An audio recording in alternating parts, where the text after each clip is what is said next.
My name is Ethan Parker. I'm 31 years old, and on the night I launched the company I built from nothing, I watched every chair I had reserved for my family stay empty. Not one late arrival, not one awkward wave from the door, not even a text saying, "Proud of you," just 12 empty seats under a small gold sign that said, "Reserved for family." Across town, my brother Derek was hosting a poker night my mother apparently considered more important than the biggest night of my life. I had spent 3 years building SteadyHome Access, a company that redesigned homes for seniors, disabled adults, and injured veterans with fall detection flooring, voice-controlled lighting, safer bathrooms, and custom mobility layouts. That night was supposed to prove I wasn't just the son they called when a garage door broke or a Wi-Fi router stopped working. I was a founder. I had built something real. Then my phone lit up. It was a photo from my mother, Derek grinning over a poker table, chips stacked in front of him, caption "Family Night, he needed us." I turned the phone face down, smiled for the room, and finished my presentation with my hand locked around the clicker. After the last guest left, I locked the showroom alone. That was when a stranger in a charcoal suit stepped forward, shook my hand, and said, "Mr. Parker, we want to invest $600,000. The man's name was Marcus Reed. And he didn't talk like someone handing out compliments to make a founder feel better after a bad night. He talked like someone who had already done the work. He told me he represented a small private investment group focused on aging-in-place technology.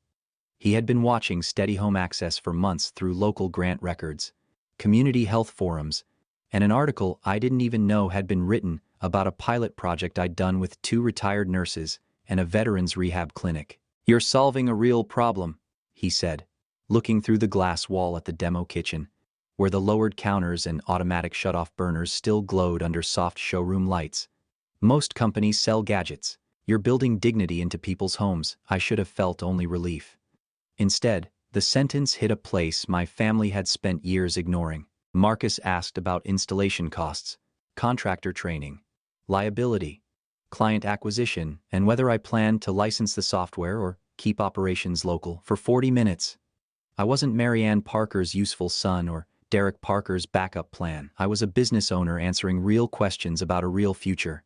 Before leaving, Marcus placed his card on the table. "Sleep on it," he said. "Tomorrow morning, call me. If your numbers hold up, we can move quickly." I didn't sleep much. I drove home through empty streets with Marcus Reed's card on the passenger seat, and my family's silence sitting heavier than any rejection letter I had ever received. By the time I got inside, I was still wearing my launch blazer, still hearing the empty spaces where their voices should have been. I sat at my kitchen table and opened the folder from the first year of SteadyHome Access. Back then, I was working full-time as a rehab equipment technician, spending lunch breaks sketching safer bathrooms and evenings studying building codes, fall prevention layouts, and smart sensor systems. I used overtime pay to buy demo panels nobody believed would matter. My mother called it "your little handyman project." Derek called it the grab bar hustle. But every time the family needed me to mount a camera, fix a laptop, haul furniture, drive mom to an appointment, or help Derek organize paperwork he was too proud to admit he didn't understand, I showed up. Every time I needed them to show up for me, there was a reason they couldn't. Derek was stressed, mom was tired, the family had already made plans. And somehow, my dream was always the easiest thing to miss. At 6:12 the next morning, my phone started vibrating against the kitchen table. 1 missed call became 8. 8 became 23 by the time the coffee machine beeped.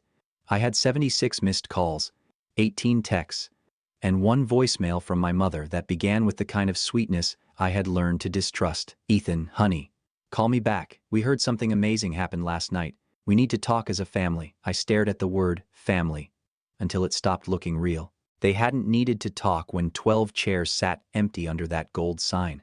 They hadn't needed to talk when I stood under showroom lights explaining 3 years of my life to strangers. They needed to talk after the money news. Then Derek texted, "Bro, huge news. Mom says some investor is interested. That's insane. Call me. We should celebrate." Celebrate? I almost laughed. I wanted to ask him if he had celebrated while I was staring at the empty seats. I wanted to ask my mother whether his poker night still needed the whole family, or whether $600,000 had finally made my work worth noticing. Instead, I put my phone on silent. Their absence had hurt me. But their sudden interest offended me even more. I made coffee, opened my laptop, and began preparing the cleanest investor packet I had ever built. If Marcus Reed wanted numbers, I would give him numbers that could survive a courtroom, a boardroom, and my family's favorite habit of calling my work a hobby. Projected revenue, installer margins, client retention, subscription service tiers, contractor certification, liability protections, staffing requirements, expansion into 3 neighboring counties. Every line had to be sharp enough that nobody could wave it away as my little handyman project. My phone kept lighting up beside me. Mom, Derek, Aunt Carol, Mom again. There was an old instinct in me that whispered, don't make things uncomfortable. Be the bigger person.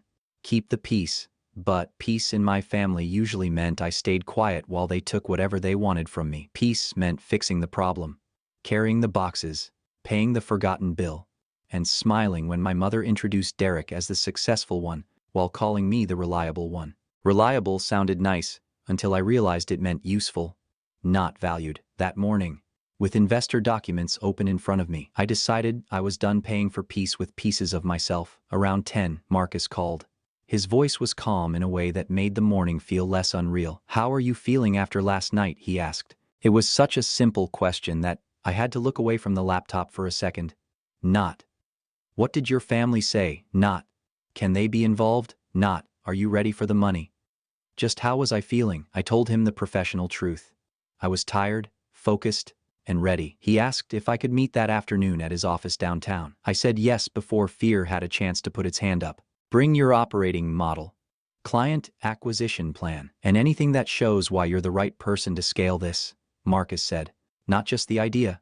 You. His office was on the 9th floor of a renovated brick building with exposed beams, glass conference rooms, and people who moved like money had a schedule. I arrived 15 minutes early because being early was the only way I knew to keep anxiety from driving.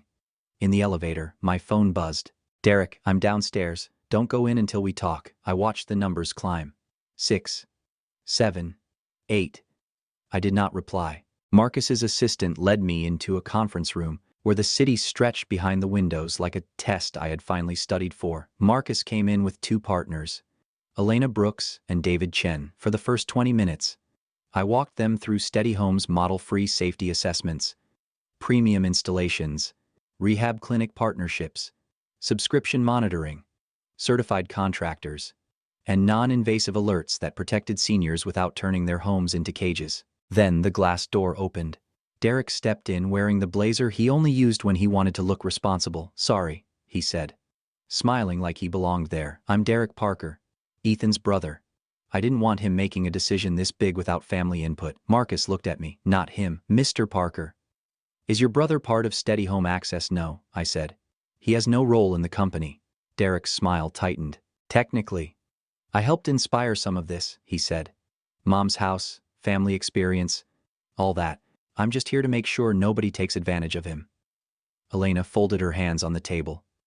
Mr. Parker, this is a private meeting. For 1 second, Derek looked at me, and I saw the real emotion underneath the performance. Not confidence. Fear. Ethan, he said quietly. Please. Mom needs you. I need you. Just 5 minutes. Every person in the room waited. I could have embarrassed him right there. I could have mentioned the poker photo, the 12 empty chairs, the fact that he had ignored my launch until there was money attached to it, but I had spent too many years being underestimated not to understand the value of control. I turned to Marcus. May we take a short break? 2 minutes, Marcus said. I walked Derek into the hallway and closed the conference room door behind us. Before I could speak, he whispered, You can't sign anything without me. I stared at him. Excuse me, he swallowed. Mom told people last night that SteadyHome was a family venture. She said I'd been advising you on growth strategy.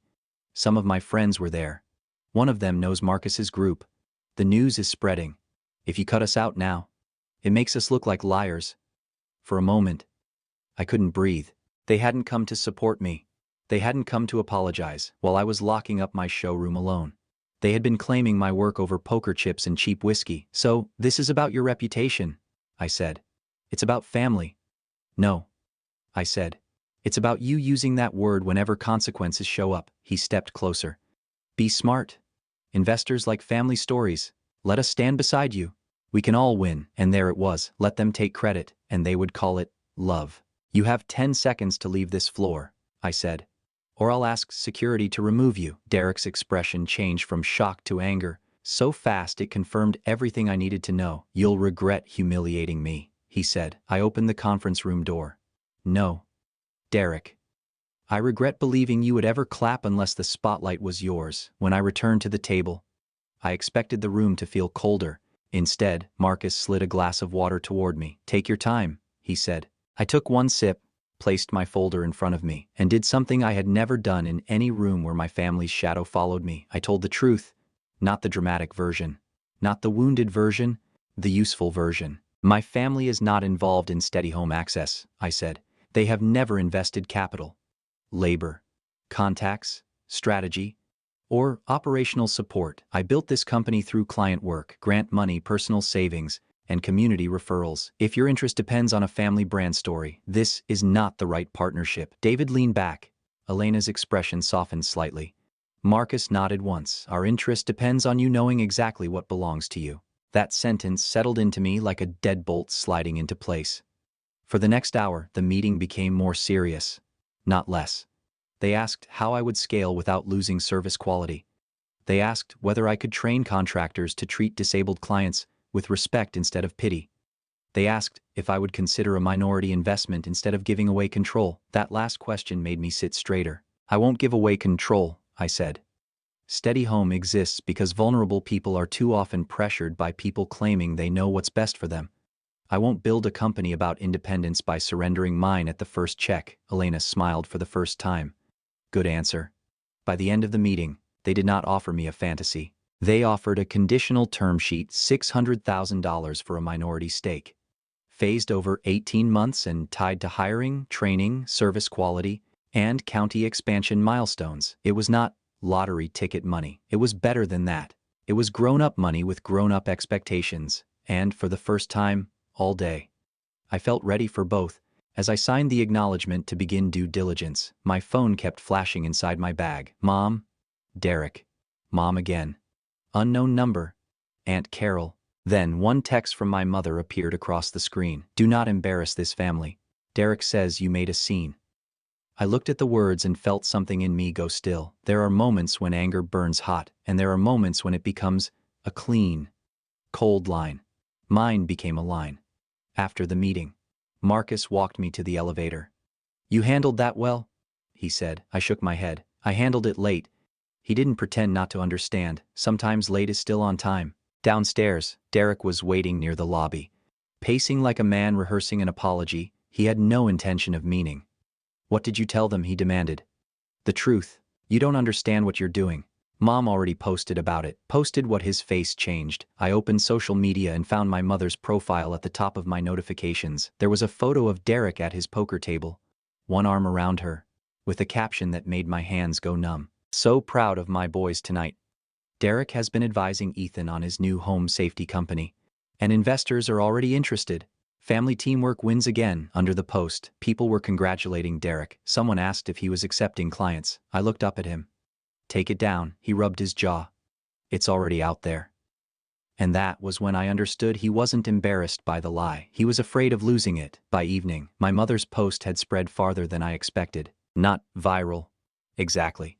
But in our town it didn't need to be. People tagged Derek in comments asking about consultations. A local realtor wrote that she had 2 clients looking for accessibility upgrades. Someone from the county senior services board congratulated the Parker brothers on building something meaningful together. My mother replied to nearly every comment with heart emojis. I waited until my breathing slowed, then opened the official SteadyHome Access page. I did not insult anyone. I did not explain the empty chairs. I did not mention the poker night, the investor meeting, or Derek walking into a private conference room like he owned a piece of my life. I wrote one clean statement. SteadyHome Access was founded and is solely owned by Ethan Parker. We are grateful for the community support and excited about upcoming growth discussions. At this time, no family members serve as advisors, investors, employees, contractors, or representatives of the company. I read it 5 times. Then I removed the sentence that said, Despite recent misinformation, because the truth did not need decoration, and I posted it. My mother called within 3 minutes. I answered on speaker while standing in the showroom beneath the motion sensor lights I had installed myself. "How could you?" she demanded. "How could I clarify ownership of my own company? You humiliated your brother." Derek humiliated himself by claiming a role he didn't have. He was trying to help you. He was trying to borrow my credibility. Her voice sharpened. "You've become arrogant." That word almost worked. It had worked on me for years. Arrogant meant I had failed at being the son who fixed every crisis, swallowed every insult, and still showed up when someone needed heavy boxes moved. But that night, the word missed me. "No, Mom," I said. "I didn't become arrogant. I became specific." My mother went quiet for a few seconds. All I could hear was the faint hum of the emergency demo panel on the showroom wall. Then she said, smaller now, "Ethan, we need you tomorrow." There it was. The sentence my family always returned to. Not, "We love you," not, "We're sorry," not, "We're proud of you." Just, "We need you." For what I asked, she hesitated long enough for my stomach to tighten. "Derek met a man last night who said he could connect us with senior housing investors. Derek told him we had a family company. He signed a preliminary referral agreement. Nothing serious. But now the man wants proof Derek is authorized. If we don't provide it by noon, it could look bad." For 1 second, I honestly thought I had misheard her. Did Derek sign my company's name? He didn't mean anything by it. Did he sign my company's name? She exhaled shakily. "He wrote, SteadyHome Parker Group." That was not my company. But it sounded close enough to confuse people. "And Derek knew it." "Send me the document," I said. "Oh. Thank God. I knew you'd help." "I didn't say I would help. I said send me the document." 10 minutes later, the PDF arrived. Derek had promised discounted installation packages to a private senior housing developer in exchange for strategic referral consideration. He had used my launch, my company, and my credibility as poker night currency. I forwarded the file to Dana Miller, the attorney who had formed my LLC. Then, I sent one message to Derek, my mother, and the developer. Derek Parker has no authority to represent SteadyHome Access. Any agreement made under that assumption is invalid. All future communication must go through counsel. Derek called immediately. I declined. Then came his text. "You're destroying me over a misunderstanding." I typed back, "No, I'm refusing to let you destroy me with one." The next morning, the consequences arrived faster than anyone expected. The developer Derek had tried to impress was not some harmless poker buddy with a business card and too much confidence. He was connected to 2 assisted living projects, a county housing review board, and half the people Marcus's investment group would eventually need to trust. By 10, he had withdrawn from Derek's proposed referral partnership. By 11, he had emailed Marcus's office asking whether SteadyHome Access had any relationship with Derek Parker or the so-called SteadyHome Parker Group. By noon, Dana had sent a formal cease and desist letter that was polite enough to sound professional and sharp enough to leave bruises. My mother called 17 times. Derek sent texts that moved through the entire emotional menu. "You're choosing strangers over blood. Dad would be ashamed of you." Mom hasn't stopped crying. "I made one mistake. You think you're better than us now?" Then, finally, "Please. Ethan, I'm losing everything." That one made me pause, not because I felt responsible for saving him, but because I finally understood how completely my family had confused consequences with cruelty. Derek was not losing everything because I told the truth. He was losing the fake version of himself that required my silence to survive. For years, he had been able to stand in rooms he did not build and let people assume he belonged at the center of them. My mother helped him do it because protecting Derek's image had become a family religion. If he failed, someone softened the story. If he lied, someone called it pressure. If he took credit, someone said he was only trying to help, and usually, that someone was me. Not this time. Dana called me that afternoon and told me not to answer family questions directly anymore. Everything related to SteadyHome had to stay in writing.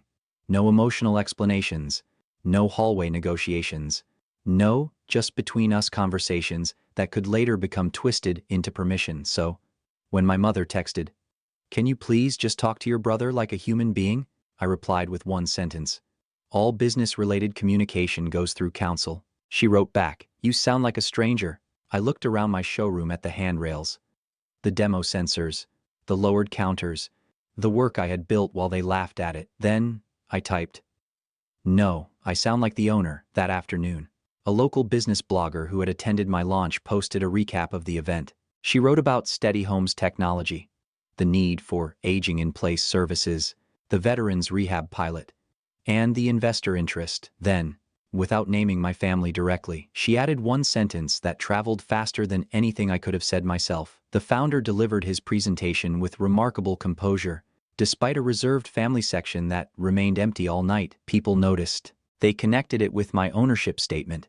They connected it with my mother's deleted post. They connected it with Derek suddenly going quiet after spending 24 hours acting like he had helped build a company he could barely explain. In our town, people loved pretending they didn't gossip, while building entire conclusions from half a sentence and a missing Facebook post. Aunt Carol texted me that evening. "Your mother is devastated. You should fix this." I replied, "I didn't break it."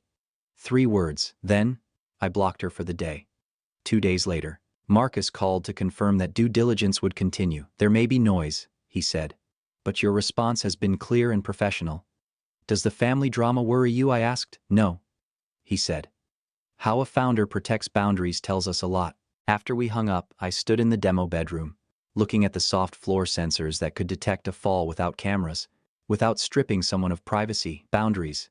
That word used to sound harsh to me, like a locked door or a punishment. Now it sounded like architecture. A safe home needed boundaries. So did a safe life. For the first time, I understood that I had not built SteadyHome only for clients who needed safer hallways, wider doors, and better lighting. I had built it because some part of me had always known safety was not the same thing as being needed. Safety meant being respected before there was something to gain. The following Friday, I held a second open house for clients who had missed the launch.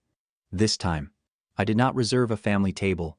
I reserved seats for Mrs. Alvarez, whose husband had been able to walk their hallway again after we changed the flooring and lighting. I reserved seats for 2 caregivers from the rehab clinic, Dana Miller, and the retired contractor who had taught me how to read building codes when most people still thought I was just installing grab bars for extra cash. They came early. They helped set up chairs. They asked where I wanted the brochures. Mrs. Alvarez brought homemade cookies in a plastic container with my name written on blue tape across the lid. That was the difference. People who truly support you do not wait until your success becomes useful before deciding you deserve a chair. Halfway through the open house, while I was explaining our fall detection floor sensors to a couple worried about the husband's mother living alone, the front door sensor chimed. I looked up. My mother walked in first. Derek followed behind her, shoulders rounded, face pale, dressed too formally for a community event and still somehow looking unprepared. For 1 second, the room blurred around them. Old Ethan would have rushed over. He would have lowered his voice, smoothed the tension, protected them from the discomfort they had created. He would have made sure nobody stared too long. He would have turned their embarrassment into his responsibility. New Ethan stayed where he was. I finished answering the couple's question, handed them my card, and only then turned toward my family. My mother's eyes were red. Her hands were clasped in front of her like she was entering a church instead of the showroom she had skipped 1 week earlier. "Ethan," she said, "can we talk privately?" "No," I said calmly. "But you can say what you came to say here." Her face tightened at the word here. Public honesty had never been her favorite room. Derek stared at the floor. My mother swallowed. "I'm sorry we missed your launch." I waited. "And I'm sorry I made it about Derek afterward." I still waited. Her voice cracked. "And I'm sorry I posted something that wasn't true." The showroom had gone quiet enough for me to hear the automatic lights click on near the demo bathroom. Then Derek finally looked up. "I shouldn't have signed anything connected to your company," he said. I was embarrassed.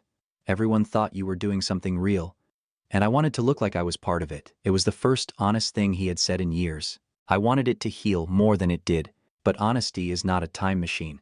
It does not refill empty chairs. It does not unsigned documents. It does not turn years of being second choice into one clean apology. "Thank you for saying that," I said. "But you are not part of SteadyHome, and I'm not available to repair your reputation." My mother's face crumpled. "So, what does that mean for us?" she asked. I took a breath. The old answer would have been, whatever kept the room calm, whatever made my mother stop crying, whatever helped Derek walk out with his pride bandaged and his story rearranged into something he could survive. But I had spent too many years confusing peace with surrender. "It means," I said. You can rebuild a relationship with me slowly, if that is what you actually want, but you do not get access to my business, my contacts, my investors, my clients, my money, or my reputation. Derek opened his mouth, then closed it. For once. He had no winning hand, my mother whispered. We're still your family. I know, I said. That's why I'm giving you a path back to me instead of cutting you off completely. But family is not a master key. You don't get to use it to walk into every room I built and rearrange the furniture. She looked down. I kept my voice even, because if I softened it too much, they would hear permission. If I sharpened it too much, they would make the injury about my tone instead of their actions. No more public claims about SteadyHome. No more telling people Derek advises me. No more contacting anyone connected to my company. No more using my work to make this family look better. And no more using family as a password to my life, Derek swallowed. So, what am I supposed to tell people? The truth, I said. That you lied because you wanted credit for something you didn't build. He flinched like I had hit him. But I hadn't. I had simply stopped cushioning the impact of facts. My mother wiped her face. Will you ever forgive us? I don't know, I said. Maybe. But forgiveness is not access. Trust has to be rebuilt with behavior, not tears. They stood there for a moment, both of them waiting for the old version of me to return and make the ending easier. He didn't. 10 minutes later, they left without a scene. And maybe that was the most surprising part, not because they had changed completely, because I had. That evening, after the second open house ended, I stood alone in the showroom again. The chairs were still there. Some pushed back from conversations, some angled toward the demo kitchen. One with a folded brochure sitting on the seat because someone had promised to come back with their father next week. For the first time, empty chairs did not feel like evidence against me. They were just chairs. The people who mattered had already sat in them. Marcus's investment eventually came through. Not as a miracle, not as some cinematic rescue, but as a partnership I earned line by line, number by number, decision by decision. The due diligence process was uncomfortable, precise, and sometimes exhausting. They checked our pilot results. They questioned our margins. They reviewed our contractor agreements, our liability protections, our training manuals, our client retention numbers, and I passed because I had built SteadyHome to survive questions. Within the first year, we expanded into 2 counties. I hired 3 installers, 1 client coordinator, and a retired nurse named Judith who could walk into a home and spot 6 safety risks before anyone else had taken off their coat. We helped a Vietnam veteran move through his kitchen without gripping the counter like it was the edge of a cliff. We helped a retired teacher shower alone for the first time in 8 months.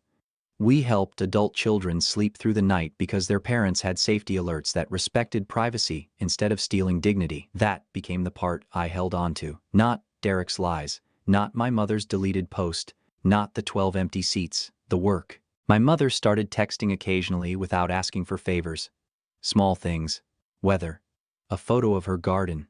Once, a message that simply said, "I hope your meeting goes well today." I didn't always answer right away. But I noticed the difference. Derek took down every false reference to SteadyHome and had to explain himself without me softening the story. I heard from Aunt Carol that it humbled him. I didn't ask for details. His humiliation was not my project anymore. Some people called what happened revenge. Maybe it was. But the real revenge was not watching Derek lose the deal he tried to steal with my name.